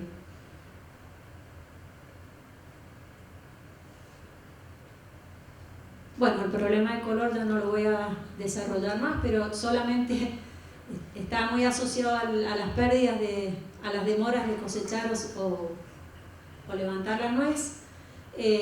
Quería solamente comentar que en relación al riego, también he escuchado muchas cosas esta mañana en relación al riego, pero en términos generales nosotros tenemos, cuando hay déficit o exceso de riego, a partir de febrero y marzo solemos tener muchos problemas de calidad de la nuez. Cuando hay exceso de humedad, muchas veces por oscurecimiento, aparecen las nueces amarillas o las nueces negras. Y cuando hay déficit aparecen las nueces bronceadas, y es bastante frecuente que el productor corta el riego demasiado temprano para facilitar la cosecha. Obviamente nosotros interrumpimos el riego para cosechar, pero es muy importante hacer un riego muy profundo antes, asegurando que haya una apertura del pelón adecuada y evitando o tratando de disminuir el porcentaje de nueces bronceadas. La universidad, cuando nosotros trabajamos en el clúster de frutos secos, tomó el tema de acondicionamiento y lo primero que hicimos fue hacer visitas a pequeños productores, pequeños y medianos, y lo primero que vimos es que notamos que se trabajaba con distintos niveles tecnológicos, se trabajaba con distintas escalas y se trabajaba con distintos estándares de calidad. Cada uno evaluaba la calidad un poco parcialmente. Y una curiosidad es que cada uno le llamaba extra light al más claro que tenía, sobre todo en la zona norte del país, que la nuez es un poco más oscura. Entonces se pensó, junto con la Asociación de Frutos Secos, desarrollamos un proyecto de vinculación tecnológica que tenía como objetivo esto: desarrollar herramientas que fueran sencillas, de uso práctico, para que productores, acondicionadores y comercializadores de nuez usáramos todos el mismo idioma. Se consiguió un financiamiento y bueno, se trabajó entre profesionales de la universidad y profesionales de la actividad privada, en todo lo que es fotografiado, muestreo fotografiado, redacción de textos, diseño, impresión, lo hizo la universidad, y junto con la asociación, y se hizo una validación con productores. Muchos están acá, productores y comercializadores han participado de esto. Además se dieron talleres de capacitación tratando de que justamente la gente que trabaja en los procesos de secado use los mismos criterios, digamos, que todos hablemos el mismo idioma. Como resultado de ese proyecto se hizo un par de herramientas gráficas que son sencillas, que fueron reproducidas y difundidas entre los productores y que están registradas. Esto es registro de la Universidad Nacional de Cuyo. Aquí se describen sintéticamente los defectos. El objetivo es que esto esté en la planta del proceso. Y también se hizo un catálogo de colores. La normativa nuestra se basa en la Carta de Colores de Estados Unidos, y la verdad es que los colores no difieren mucho de los de Estados Unidos. La principal dificultad es que los productores nuestros no accedían a esas escalas. Entonces se realizó un catálogo de color, una primera edición, que es la que ven a la izquierda, como si fueran los muestrarios de los pintores, y bueno, eso fue distribuido entre los productores y acondicionadores de nueces, y después se implementaron algunas mejoras y actualmente la universidad dispone de este catálogo de colores, que es el que tienen a la derecha. En este catálogo pueden ver que además de las fotos reales de nueces que aparecen con cada color, está el color pleno, lo que se llama el color pleno, que es donde están puestas las nueces y que es muy sencillo para identificar el color principal. Y arriba hay otras imágenes de muestras mezcladas de color, porque muchas veces las venas o la sombra en los grupos de nueces dificultan la detección del color. El catálogo tiene además, cada color está identificado con un número que es un número de Pantone.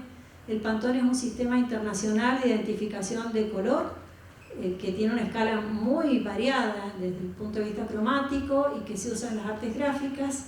Y tiene la ventaja de que esto es universal, justamente reproducible este color en cualquier lugar del planeta. Entonces, cuando uno quiere comercializar nueces, puede utilizar este color, o podría utilizar este color como referencia del color de sus nueces.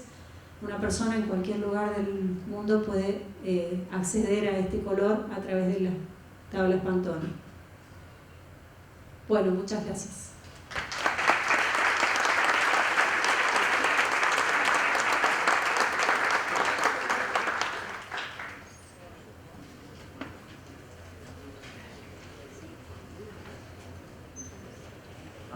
Vamos a hacer una prueba.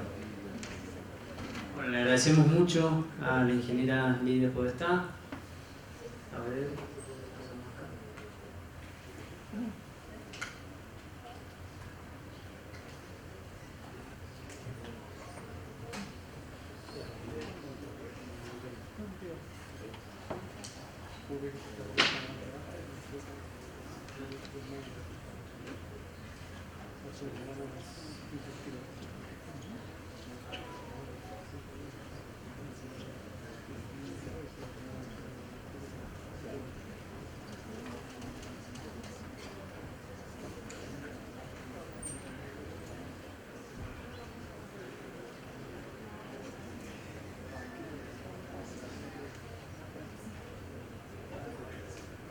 Bueno, ahora sí.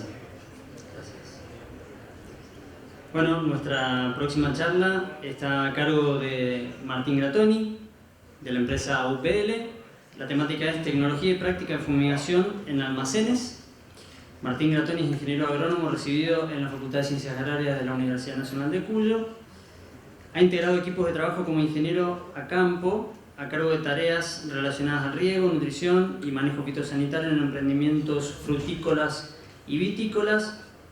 También ha sido asesor técnico comercial en varias empresas relacionadas con la nutrición vegetal.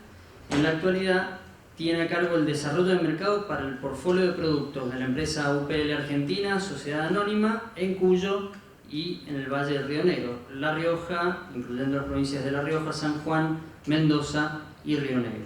Dentro de esta actividad lleva casi 5 años trabajando en la correcta recomendación, docencia y realizando ensayos de uso de QuickFos, que es la marca comercial de fosfuro de aluminio que posee UPL en nuestra zona. Martín, bienvenido. Adelante.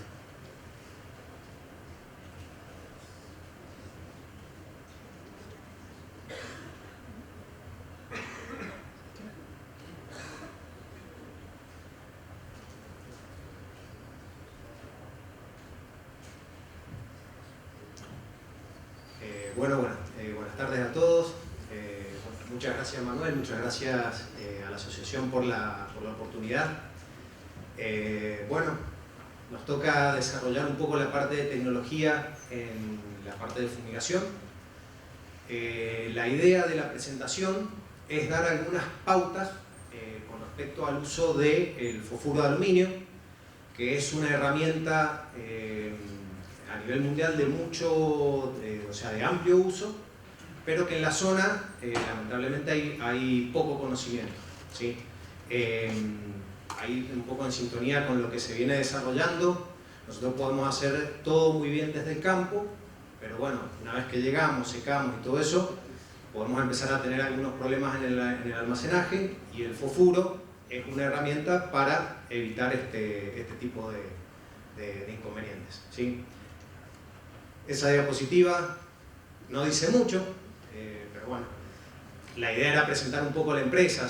Dos cositas nomás. UPL es una empresa india, es a donde todo el mundo hoy día está queriendo exportar nueces. Es a nivel mundial la quinta empresa, ¿sí? Es líder en la parte de bioestimulantes y biosoluciones, y es líder en la parte de fumigantes. La empresa nace con la producción de fósforo rojo, que es el material que se utiliza en el fosfuro de aluminio. Empieza a perfeccionarse en la fabricación de este producto, llegando a un producto de muy buena calidad, y lo empieza a exportar. Con este crecimiento, a lo largo de los distintos años, ha ido adquiriendo otras empresas y bueno, va creciendo en forma sostenida en la parte de adquisición de producto, facturación, zonas y países, ¿sí?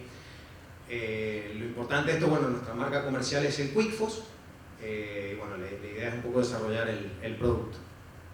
Con respecto a la parte de productos, la empresa abarca desde, tiene toda una parte de protección, donde tenemos insecticidas, fungicidas, herbicidas, tratamientos de semilla, porque hace mucho hincapié en la zona de extensivo. Tenemos la línea de fumigantes con un gran expertise, sobre todo en la zona portuaria, ¿sí? Y tenemos la línea de NPP, que son la parte de bioestimulantes. Dentro de la línea de fumigantes, que es un poco lo que nosotros queremos presentar hoy en día, tenemos la marca comercial y líder es el QuickFos, con distintas presentaciones. Hoy en día la que más se comercializa en la zona es la latita de 1 kilo 444. Ahí vienen las pastillas de 3 gramos y son las pastillas que se utilizan para realizar la fumigación. Además, quería hacer hincapié en otras dos tecnologías que la empresa tiene y que estaría bueno, dado algunas determinadas circunstancias, empezar a introducir. Una de ellas es el MagnaFos, ¿sí? Que es fosfuro de magnesio, ¿sí? Donde la ventaja técnica entre el fosfuro versus el fosfuro de aluminio es que permite acortar en 1/2 días el tratamiento, ¿sí?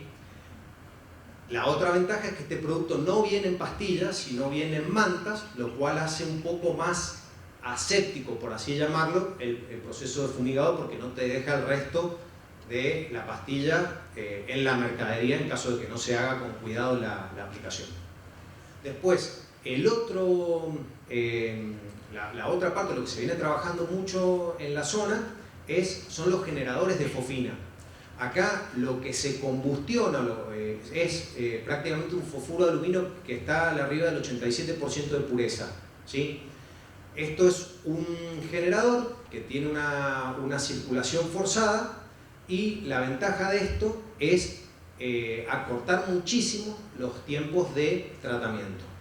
Esto ya está probado en silos y a partir de este año hemos traído un generador de forma experimental y vamos a empezar a trabajar sobre todo en la parte de peras y manzanas, donde hay algunos mercados que necesitan o exigen la fumigación para permitir el ingreso, sobre todo algunas plagas cuarentenarias, ¿sí? Bien, vamos a adentrarnos un poco en el tema de la fofina. ¿Qué es la fofina? La fofina es un gas a temperatura ambiente, se comercializa en presentaciones sólidas y es un fumigante que está ampliamente difundido en el mundo. A ver, no es ningún cuco, hay que tenerle respeto y hay que usarlo con cuidado, ¿sí? Tiene sus ventajas y tiene sus desventajas. ¿Cuál es la ventaja? Para mí, dentro de todo, la más importante, tiene un efecto insecticida muy fuerte contra distintos insectos y sobre todo contra los distintos estadios de insectos. Ya vamos a ver un poquito más adelante que los distintos estadios de insectos no respiran igual y no son igualmente susceptibles a la fofina, ¿sí? Después, no modifica las características organolépticas del producto, esto es importante. Muchas veces algunas consultas que nos hacen es sobre el tema de residuos. La fofina, al ser un gas, una vez que se hace la ventilación y si se hace correctamente, no debería quedar ningún tipo de residuo en el alimento, ¿sí? Es económico frente a otros fumigantes, tiene una difusión homogénea y más en los volúmenes que a nosotros nos toca gestionar en la fumigación, y no afecta la capa de ozono, que acá es una ventaja bastante importante frente al bromuro de metilo. Las desventajas, así como es tóxico para la parte de insectos, es tóxico para los humanos, ¿sí? Entonces acá, precaución, usar elementos de protección personal, ¿sí? Guantes, mamelucos, sobre todo máscaras de recubrimiento facial completa con filtros de fofina. Reacciona fuertemente con el agua y acá hago una salvedad en la parte práctica. No hay que mojar las pastillas, no hay que ponerle un trapito húmedo a las pastillas, no hay que mojar el piso, ¿sí? Las pastillas están diseñadas para reaccionar con la humedad que hay en la atmósfera. Así que no hay que hacer nada de eso. Si nosotros hacemos eso, exacerbamos la reacción y podemos tener algunas complicaciones, ¿sí? Y después, es corrosivo, esto hay que tener presente sobre todo cuando se tratan algunas instalaciones donde hay luz, donde hay equipos de frío y todo eso, ténganlo presente. Y después, en Mendoza, ahí está mal la palabra que hemos utilizado, no es restricción, sino que está legislada, ¿sí? Como el fosfuro de aluminio es un producto banda roja, está el ISCAMEN, ¿sí? Que ha generado todo un protocolo y un programa para tener un registro del producto que ingresa y a dónde va y se aplica, ¿sí?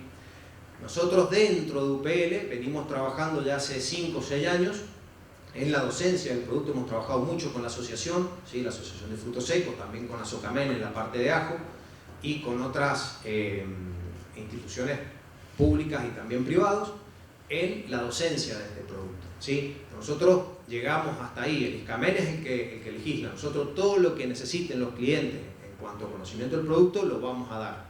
Y es más, la empresa ha generado un manual de aplicador, que eso está disponible en la página web de UPL, o si no se acercan al stand de nosotros y se lo pasamos, ¿sí?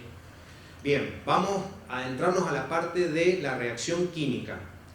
Si nosotros vemos ahí, la pastilla de fosfuro es esa y termina así. Dentro de ese proceso se producen 2 reacciones.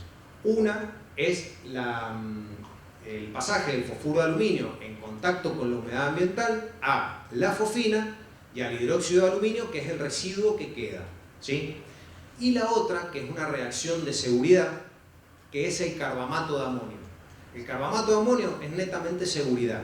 ¿Por qué? porque cuando se descompone el carbamato de amonio pasa al amoníaco, que es el olor que se genera, ¿sí? Y también se desprende dióxido de carbono, que es un retardante de la reacción. Entonces, muchas marcas comerciales hay muchas. Muchas veces el problema está en esto, ¿sí? Las pastillas tienen, las pastillas de Quickfox tienen un estándar de calidad alto y son seguras. Un poco con respecto a la parte del hidróxido de aluminio, que es lo que se genera, que es el residuo que queda, es inerte, ¿sí? Eso se tiene que desactivar y se termina tirando al suelo, no hay que tirarlo al agua, ¿sí?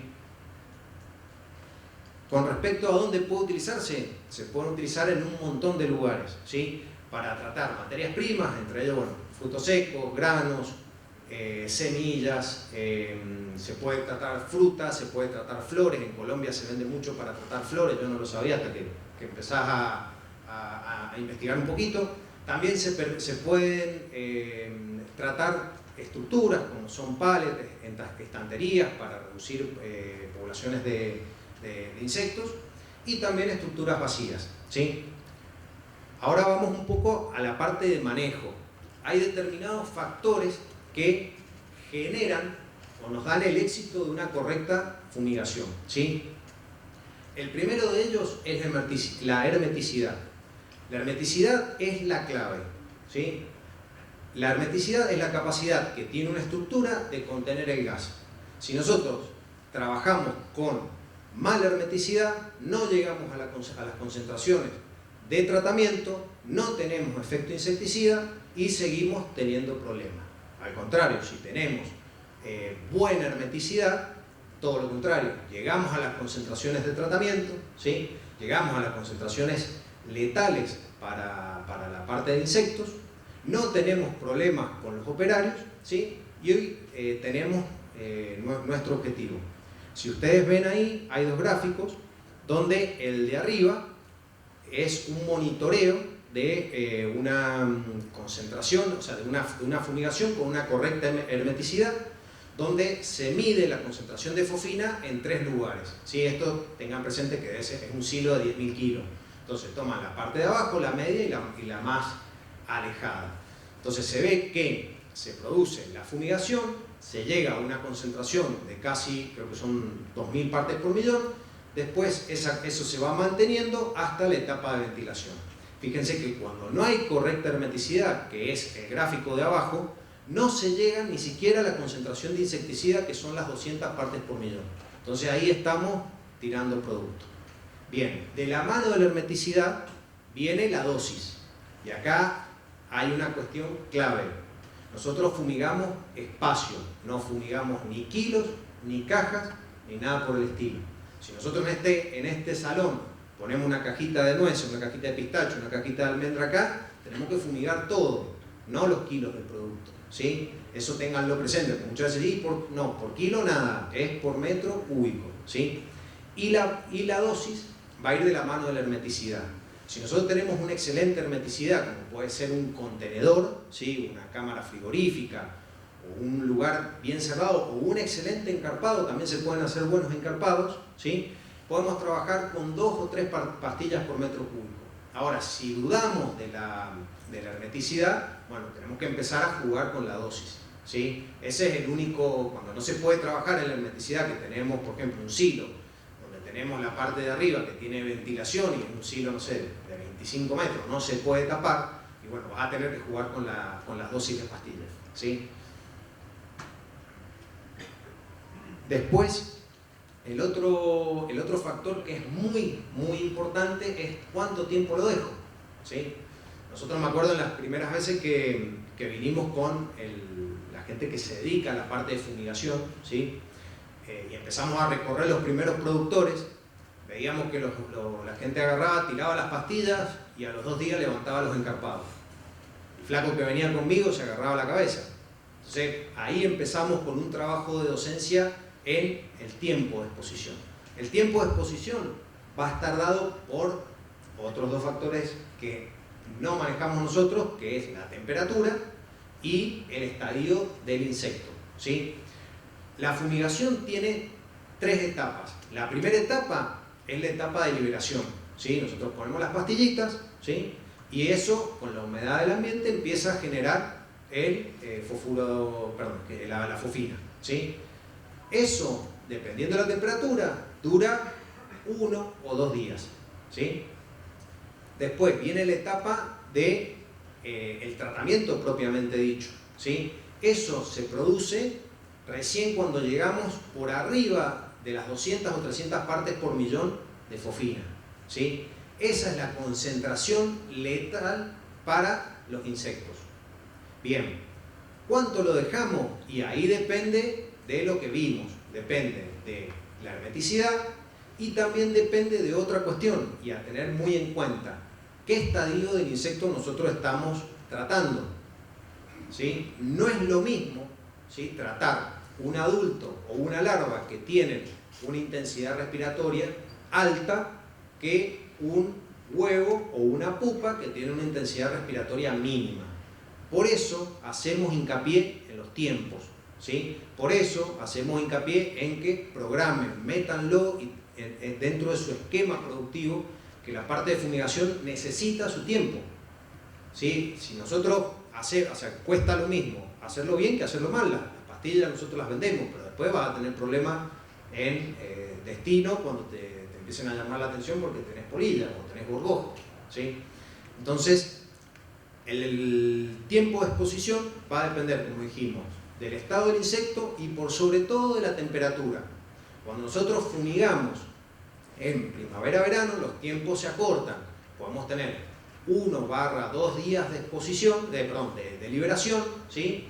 Y después podemos tener 4 días en la etapa de, ¿cómo que se llama?, de exposición neta al producto, cuando pasamos las 200 partes por millón. Ahora, ¿qué pasa cuando tratamos en invierno? Todos esos tiempos son más largos, ¿sí? Por lo menos 2 o 3 días de liberación, ¿sí? Y hasta 1 semana de exposición, ¿sí? Eso ténganlo presente. Después hay otro tema que nosotros hicimos un trabajo con uno de los miembros de la asociación donde trajimos unas camaritas de 1 metro cúbico y pusimos y fumigamos, no es con cáscara, no es sin cáscara, ajo, ciruela de industria, y monitoreamos la concentración a lo largo de la fumigación. ¿Qué es lo que vimos en el caso de las nueces? ¿Sí? Y que se puede correlacionar a lo que es almendra, lo que es pistacho, lo que es maní. Todos los productos que tienen aceite, la etapa de ventilación es más larga, ¿sí? Todo lo que tenga aceite demora mucho más el producto en pasar al exterior, ¿sí? Y aún así, también todos los productos que tienen cáscara. Entonces, técnicamente, la ventilación se finaliza, nosotros podemos disponer del producto cuando se llegan a 0,3 partes por millón de fofina, ¿sí? Eso es netamente inocuo. A ver, para que ustedes tengan una idea en días, eso se da recién al 3er día, ¿sí? Nosotros sacamos el encarpado y nosotros al 3er día podemos disponer del producto, y más si estamos hablando de estos tipos de productos que hoy día nos convocan, ¿sí? Bien, esto nosotros, con respecto a la parte de monitoreo, bueno, la idea de esto es decir que hay materiales, hay instrumentos que permiten llevar a cabo una medición, ¿sí? Algunos pueden ser un poco más caros, un poco más baratos, pero primero estamos hablando de la persona que fumiga, no es una vida, entonces es conveniente monitorear, ¿sí?, sobre todo la parte de pérdidas, y después saber qué está pasando en el encarpado, en el silo, en el contenedor o donde nosotros estemos fumigando. Equipos vienen varios, vienen equipos de baja concentración, de alta concentración, equipos más exactos, equipos colorimétricos. Sepan que están y sepan que se pueden conseguir. Nosotros tenemos un distribuidor en Bahía Blanca que los vende, ¿sí? Entonces, la idea de esto es, fíjense que yo toda la charla le he dado con distintos parámetros de concentración. Si nosotros nos medimos, no sabemos dónde vamos a estar parados, ¿sí? Así que bueno, para que sepan que está ahí, se puede profesionalizar. Con respecto a la colocación de las pastillas, pellet o manta, algo hablamos nosotros, lo primero que hay que hacer es cubicar lo que yo quiero tratar. En función de la cubicación y de la hermeticidad que yo tenga, defino la dosis, ¿sí? Y de la mano de la dosis, defino cómo voy a distribuir las pastillas, ¿sí? Una vez que tenemos eso definido, delimitamos el lugar donde vamos a fumigar, por si hay alguna posible pérdida. Por si hay alguna posible pérdida de gas, ¿sí? Y una vez que tenemos todo eso, buscamos las botellitas, abrimos, nunca apuntar a la cara, ¿sí? Porque pueden tirar hacer alguna llamarada, alguna cuestión, se puede combustionar, ¿sí? Distribuir uniformemente en el área a tratar, ¿sí? Eso es condición, ¿para qué? Para que haya una distribución homogénea del gas. No amontonar las pastillas, esto es muy importante, no hay que amontonar las pastillas se tienen que poner separadas. ¿Por qué? Porque si nosotros hacemos un montoncito de pastillas, reaccionan las pastillas que están por afuera y las pastillas que están en el medio no se combustionan. Y eso es peligroso, ¿sí? Evitar lo que dijimos al principio, condensación de paredes, suelos mojados y goteras. Siempre la colocación de las pastillas, hacerla entre dos personas, ¿sí? Por un tema de seguridad. Llevar un control entre los envases que se utilizan, que es lo que yo calculé, y después el número de bandejitas que yo voy dejando para después poder retirar eso y que no haya inconveniente con la mercadería, ¿sí? Y una vez que se hace eso, hacer una inspección visual y si se tiene algún aparatito de medición de fofina para ver si hay pérdidas, ¿sí? Esos serían algunos aspectos prácticos a tener en cuenta en el momento de realizar una fumigación. Y con respecto a ver por qué nosotros necesitamos fumigar, para evitar pérdidas comerciales, ¿sí? Mejorar la calidad de nuestro producto, y más si nosotros venimos trabajando bien desde el campo, mejorar la sanidad, cubrir la demanda de los consumidores, y en muchos lugares se pide fumigar por un tema de legislación. Así que bueno, muchas gracias por el tiempo brindado.